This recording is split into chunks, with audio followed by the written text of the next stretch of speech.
And she always talks like her big brand is, I have a plan for everything.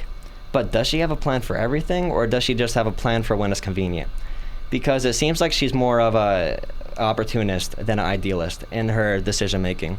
We saw this with big dollar fundraising.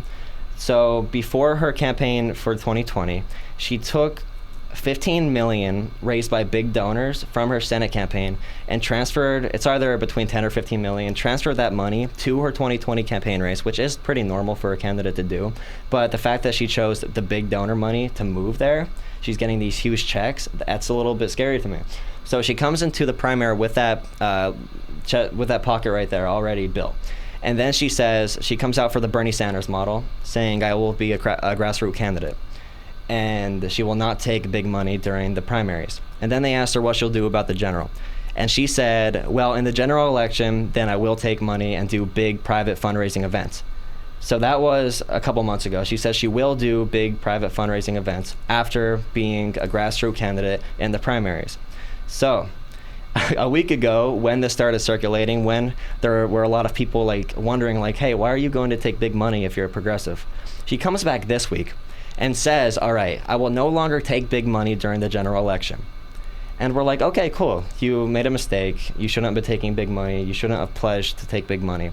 And then after everyone thought, okay, she's not going to take big money anymore, guess what she does? She walks it back. And her campaign says, clarification, we won't be taking big money for our campaign, but we still will be taking big money and going to private fundraising events for the DNC. So what does that tell you? So she's trying to play both sides. She's trying to be a corporate progressive. What does that even mean? It There's doesn't no mean... difference between her and the party as she's the nominee. You can't be I mean, I hope she walks all this back. I'd be much willing to support her if she would walk all this back.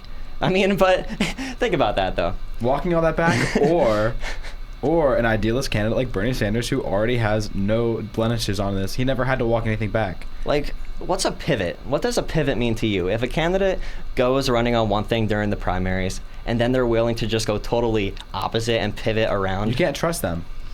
Like, that is a person to me that would be open to be corrupted. Even if she did come in as a progressive and thinks that she'll be able to master the system, then I feel like she's leaving herself too open to these outside forces, and it's a little toxic. And that's something Bernie has to do. Bernie has to be willing to go at these Democratic candidates, these other candidates.